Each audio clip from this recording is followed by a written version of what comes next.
Nga din, gusto ay gyapon sa tumikit. Kining pagkaon. Kay dunay gi pagkaon nga ginili, ano sa pagkaon nga gitugot. Na unsang pagkaon na ka kayo gatong giskutan. Ang pagkaon nga atong giskutan kay niya man ta sa espirituhan. Unsa ka pagkaon na espirituhan nga din gisaway. Okay? May hapon dyan sa iyong tanan, mga igsoon ko dyan kay Kristo. Mao ko ron, ako si Ronan Haba, ang magpatinaw sa akong tima, mao ang pagkaon. So, maayong kabusugan sa tanan, no? Nang stock na gitanan, og maayong ugto. Ang akong mga subak ani sa mga laing tinuhan karon, doon na gid karon mabasa sa Biblia na mga pagkaon na gibawal kuno. So, doon na ba yung mga SDA diya? Kaya mingaw mo karon sa akong itima. Kung ka mo pagod, mga Kristiyano, kaya nag-angkon-angkon mo Kristiyano, nag-iya ba mo kay Kristo o nagsunod ba mo kay Kristo? Kaya matod ninyo, kamo ang tinod. Ang sa mga pagkaon na karon pagkabatid Kristo na gilinluan naman tutanan. Pero atay sisayan, usabi mga pagkaon ko na ilang mga ginisutok sa ato mga Katoliko na ang mga pagkaon ko natong ipaghanda sa mga tuwing mga okasyon, mga pista, birthday, mao gid kira ang mao kana ang paghanda atong mga lechon ang baboy. So, matod nila rin kuno sa mga pagkaon ko sa baboy, bawal kuno kung mabasa ko sa Biblia. Kung ato nang basahin sa Leviticus 11, versikulo 1 to 31, na ginadili sa Diyos ang pagkaon sa baboy. O ikaduwa, isda ang walay humbis. Mao ka na ang ilang ipasangil kayo na mabasa ko sa Biblia ng bawal. So, bawal mo kita baboy, kaya wat man niluto, sa tirod lang. Pero sa Biblia, nag-ingon diyan, no? Leviticus 11, nagdili doon sa Diyos. Og naay mabasa nag-iingon, ang baboy kumukaon ka o baboy maimperno. Ala ka kadlok bagad. Pero di ba? Tawag bata, tinuod ako no. Kaya mabasa, asa na siya mabasa? Isaiah 66 verse 17. So gibawal gid na. Sa una pa na siyang panahon sa Old Testament. Kaya og pa sila giingon mabasa diya nga dugo dili gyapon ipakaon kagamiton sa paghalad. Leviticus 17 verse 11. Og mabasa sa buhat nga 15 verse 29 na dili ipakaon ang dugo kagamiton sa paghalad. O so ato na kasi sa ato nang istorya karon nga nagibang bawal man na.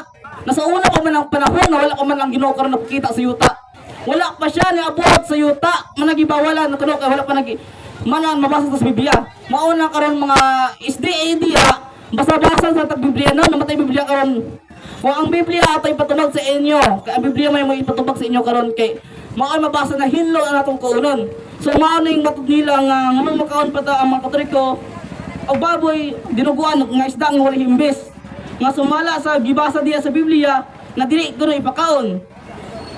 Yes, mga igsoon, tinuod na sa Biblia na dili ibabasa dili ipakaon.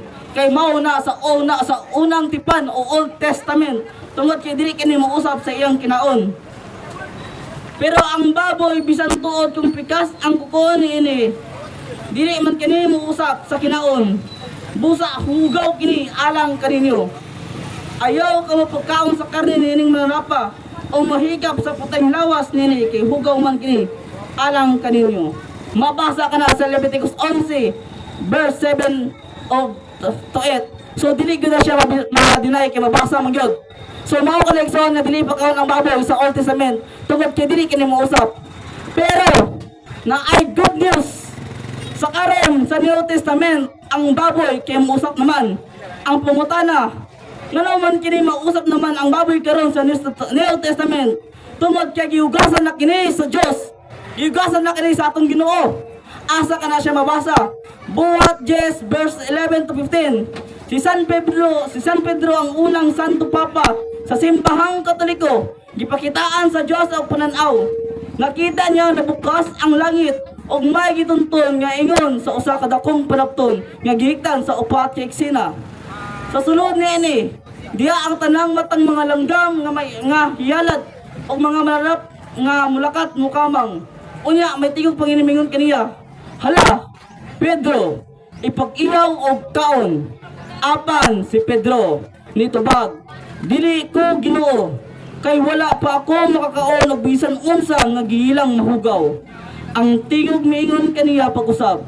Ayaw isipa nga hugaw ang bisag unsa nga ginuha na sa Dios. O si kinsa magigna na? Di ba si Pedro ang nag-iyon, mao ang Ginoo. So wala na hugaw nga pagkaon. Ayaw ko na isipa nga hugaw kay tungod Ginoo na sa Ginoo. Busa karon mga magsupok-supak hindi ang bawal ipakaon ng baboy na kamoy may luoy. Kalamit na sa baboy. So, klaro kayo maigsoon, nga ginuha na sa Diyos ang tanang pagkaon. Nakatong mga hayop, maunang pinilakanon. Marcos 7 verse 18 to 19. Ang atong Ginoong Kristo nag-ingon, ang inyong panabot sa mara sa uban. Wala ba day mo makasabot? O sabtanin naman si Istia? Oy, mga Istia dia, paminaw kay ang pulong sa Ginoo nagstorya. Bisan unsa nga mosunod sa maaba sa tao, dili mo kaniya ang pagkaon, dili man musunod sa iyang kasing-kasing, kung dili ngadto sa iyang tiyan, o kunya magula usab gikan sa lawas. O tan-awa ra gid, mabasa man lagi sa Biblia, kamo gid tuo-tuo mo si mga pastor. Hoy pastor, ali dali kay paminaw ta Biblia, kay Biblia man kay mo gusto. Sa pagsulti ni Jesus niini, iyang ipahayag nga mahimong kanon ang tanang pagkaon. So klaro gid kayo maigsoon, na pwede na gid kanon ang tanang pagkaon. So, asa pa man lang isupak-supak, ayaw na magtuon na yung pastor, ang pastor ninyo, asa man nagikan, naglukulakaw sa kalibutan. Ha? Ganito sa Ginoo, ang Ginoo ng istorya, ani?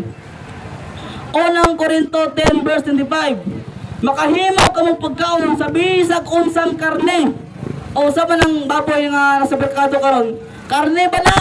Or kagaw? Basin sa inyo, kagaw. Nga kanaya mo, karne ni. Ha? Ang nasa merkado diya, o. Makita niyo kalami, digitin awa kayo sa limpiro sa kaming baboy niya. Sabakon pag yan ninyo. Na, tilaw ka mo, di ba?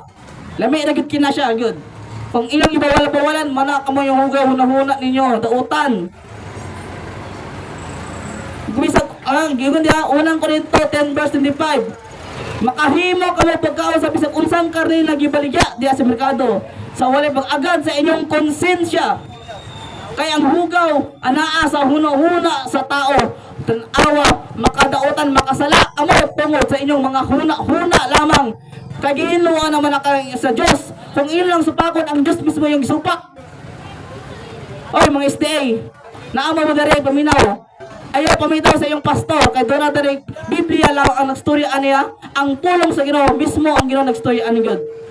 Roma 14 verse 14, sa akong pagkayusa sa Ginoong Hesus, ako manibalo nga nagtuo nga walay butang nga hugaw sa iyang kaugalingon. Apan kung may magtuo nga hugaw, ang usa ka butang, hugaw kini alang kaninya. So mao na giingon, kung hugaw para kanimo, hugaw gid na kay daot ka mag-utok, pastor. Titus 1 verse 15, kanila nga maputli ang tanang butang putli. Apan lang inadtong mahugaw ug walay pagtuo. Wala kayo butang nga putli kay hugaw man ni halang hununa sa inyo ha. So karo kayo mga igsoon, katorang hugaw nga hununa nga walay pagtuo, mo'y hugaw sa iyong hununa. Mao ka na saligan ginato ang Ginoo. Ang Ginoo gyud ang magpakahinlaw sa tanan mga butang, zamay nga mga hugaw o makasala pa kay ang Ginoo do naman. Kung atong nang basahon sa 1 Timothy 4 verse 3 to 4. Kung pag-ampo ang pagkaon ng gianghad sa pag-ampo, mao'y makahinlo. Kung atong pag-ampo, correction sa Ginoo, makahinlo gud ang atong pagkaon. Mao kita makaon kita mga tao, makaon tag mga pagkaon, mag-ampo kita kanunay. Kay kini pagkaon kanon hinluan man kini sa Dios. Mao nang tanaw sa mga walay pagtuo. O kamot karon mga supak-supak lang yung nabuan kay dabunggan niya siyang pastor. Wala mo salig sa Ginoo, mao nang makahugaw sa inyo, makasala gid mo ana sa iyong paggunahon nga mali. Roma 14 verse 17. Kay ang giharian sa Dios dili pagkaon ug pag-inom, kun dili pagkamatarong, pakigdaay sa kalipay og gihatag sa Espiritu Santo. O diya pa lang ginuha na gyud sa Ginoo. Hapamaagi sa Espiritu Santo na dulak kanato pag-ampo diya sa mga pagkaunan. Hinlo na gyud na diya kay ang Ginoo mismo ang atong kaistorya ug atong kauban sa atong pag-ampo. Mao diya hinlo na gyud. Ayaw mo tuwa sa iyang pastor ninyo. Bamula lamang. Kasi niyang kwarta, yung dadalon, ipalit niya dito sa unahan, dito magkaon-kaon. Ayay, pag ilan-ilan ng mga pastor ninyo ha, SDA. Pagbilang mga stay, paminaw ka ang pirong sa iro mo nagstorya ani. So klaro ka diyan no, maiksaon, giharian sa Dios dili hukman sa pagkaon o pag-inom, kundi ang iyang binuhatan. Mao kana mga binuhatan lamang ang iyang hukman, sama sa pagkusik-usik sa grasya, sa pagkaon, pagbilasto sa pagkaon ug sa pagkaon mga makasala kita. Mao ka nang dili pwede kay ang grasya ka nagyata sa Ginoo tanan. Mao ayaw sikaw sa iyong sayanga og ayaw niyo pinangbuanga. Kaya ang pagkaon mao ka na makatag sa atong kakusganan. Kalapong vegetarian, gulay kanon, kulang na sa pagtuo sa Ginoo. Asa man na siya mabasa? Mabasa sa Roma 14 verse 2. Og si San Pablo nag-ingon nakitang tanan mutuman sa mando sa gobyerno. Roma 13 verse 1, kinahanglan ang tanan magtawag sa mga anaa sa kagamanan. Kay walay otoridad nga dili tugutan sa Dios og mga kagamanan nga karon gipamutang sa Dios. Unyan, unsa mag-ingon sa atong Ginoo o sa atong gobyerno, ang baboy pwede na gyud kanon. Atong wala dili mo tuon na mainlo na mao ka ng mga supokero kay tungod nagtuo sa inyong pastor na walay kagamanan, walay otoridad. Walay otoridad, banang man sila makaampo, makablising sa pagkaon na mahinloan. Kay tungod wala sa lay connection sa mga apostoles og diya sa propeta og diya sa atong Ginoo. Mao na sila magsupak-supak, magagiiya sa mga inato. Mga inato ang pumulong sa tinuod. Kay mga puro sa mga bakak yung istorya, asa man nagikinong pumulong, dili man nila sa Ginoo. Kaya kusog bawal. Kaya mga STA nagkangkon-angkon Kristiyano kamo, wala amo nagsunod kang Kristo sa tinuod. Wala dili mo kamo Kristiyano. Mga supokirang anti-Kristo mo. Paminaw ka mo diya, ayaw na pag-ilom-ilom diya. Ayun, pagbalik niyo sa inyong mga, sa inyong karito, sa inyong simbahan nito, ignan yung pastor. Wala ka ba sa Biblia, pastor? Doon na may nag-istorya ng mga safety na nag-ingon sa kabatuuran. O kamo makabula sa kabatuuran, panggawas na kamo diya kay kana kamo, panglakot kamo diya sa mga inato diya. Si San Pablo nagpaimagno, Colosas 2 verse 16 to 17. Busa ayaw niyo itugot nga magsaway kaninyo. May tungod sa mga adlaw nga balaan o kasalugan sa bagong bulan o bayan sa adlaw nga igpapahulay. Kining tanan nga anino lamang sa mga butang nga umabot apan kamatururan mao si Kristo. So klaro kayo mga igsoon si San Pablo nga nahimagno sa likayan kining mga tawhana nga nagsangyaw may tungod sa pagkaon ilimnon og adlaw nga ipagpahulay. So mao kana likayan ato ng mga tao karon nagsangyaw nagladakaw karon may pagsangyaw na bawo mga tugluan na wala sa bawal sa Ginoo kuno. Mo na sila atong likayan kay dili na sila iya sa Ginoo. Mga supukiro, mga dili inato. Na sila wala sa mga pumulong sa atong Ginoong Jesucristo. Mao kana pagbantay kita mga tao karon paminaw kamo kung may magsangyaw sa inyo na abot sa adlaw papahulay o kanang pagkaon na ginadili. Ala, ayaw na mo paminaw ana nila. Hawa na mo diya kay mga dili na inato na sila. Pahawa sa balay kumusta ka man. Pawa. O sa sulat sa mga taga-Hebreo nga nahimagno kanato nga dili kita magpailat sa mga magsasangyaw mahitungod sa mga kalanon. Hebrew 13:9. Ayaw itugot nga lahi ang mga pagturunan makatipas kaniyo gikan sa batarong nga agianan. Maayo gyud bugrikon natong kalag pinaagi sa grasya sa Dios og dili pinag-agi sa pagtuman sa mga tumanon mitungod sa kalanon. Kay maong tuluanon wala makatabang sa niyatong mga nagtuman niini. So diya pa lang ta musunod kita kay Kristo. Si Kristo man mismo nang istorya ani. Dili bisag kinsa labi na yung mga pastor at mga ininato. Sorry diya sa mga pastor kay mga awog na kay ngano. Yung pamulong wala kana si Biblia. Kung nabasa man ninyo puro sara mali. Kay dito ra mo sa inyong sakop nasa dapit ng mali nga propeta. Sa klaro kayo mga igsoon nga katong nagtuman sa mga pagturunan, may tungod sa mga kalanon, wala makatabang niya itong nagtuman ni ana. So wala ni pulos kung magtuman pa ta ni ana nga pagturunan. Maunang simbang Katoliko, wala nagtuglo ni ana nga pagturunan. Kay klaro kay ang Katoliko, mao nagsangit sa kamatauran. O diya kung naamay doon naman sa inyong mga tapok diya na nagstorya og mali sa atong mga Katoliko nga makaon kitag mga bawal nga pagkaon sama ng baboy. Ala, pagluto ka mo baboy ipakaon sila diya kuno kay para mabasbasan nila mga bakbak. Og atong Ginoo nag-ingon, Mateo 15 verse 17 to 18. Wala ba di klaro, wala ba di ngano na makasabot diya og mosulod sa iyang baba sa tawo, mopadulong sa iyang tiyan, o kunya magula sa iyang lawas. Apan ang mga butang nga magula sa baba, gagikan sa kasing-kasing, kining butang nga mahoy makaugaw sa tao. So klaro kay mga igsoon, nga dili di ay makapahugaw sa tao ang pagkaon, sa bisag unsa nga magpahugaw sa tao nga mahoy magawas sa iyang baba, nga mao ang sala. Mao ka nang kung kusay magawas sa baba, mao ay makasala. Kanang gisuka ng mga mali nga pamulong, istorya, mga pastor, kamoy nakasala sa tinuod pastor kay mga bali yung mga pamulong. O masulat si San Pablo ngadto kay San Timoteo. Gibuhat sa Dios kining maong mga pagkaon aron human pagsalamati kanon niya atong mga nagtuo ug naibalo sa kamatuoran. Ang tanan nga gibuhat sa Dios maayo. Ang tanan nga angay dawaton uban ang pagkasalamat nga walay sa rigway bisan unsa kay ang pulong sa Dios o ang pag-ampo maoy nakabalaan niini.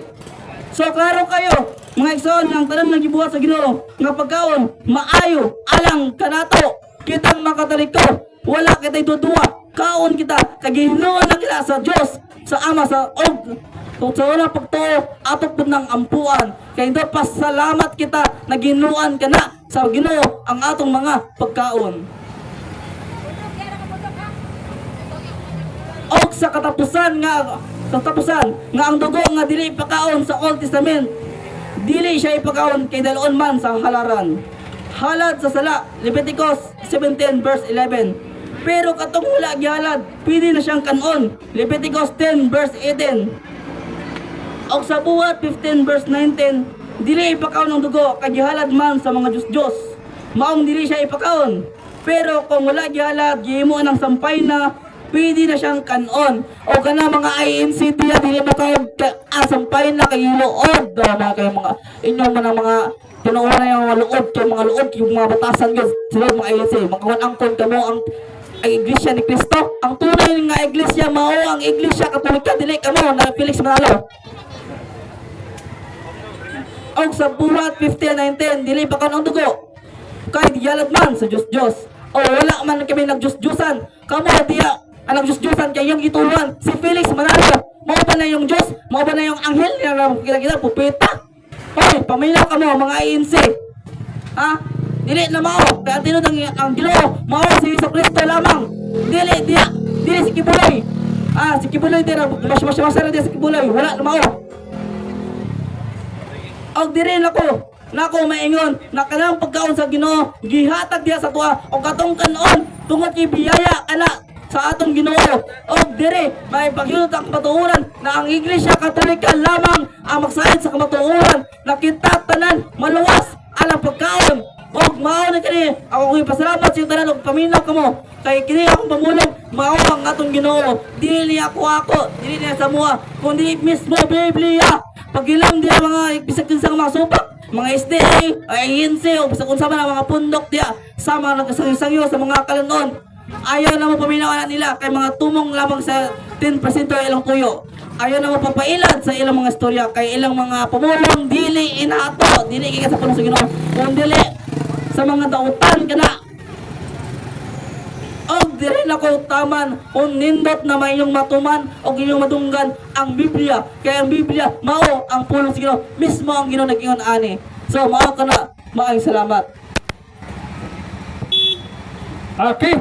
Salamat Tiksan sa imong pagpatinaw sa kalanon. Ipakaon kay itong tanang pagkaon.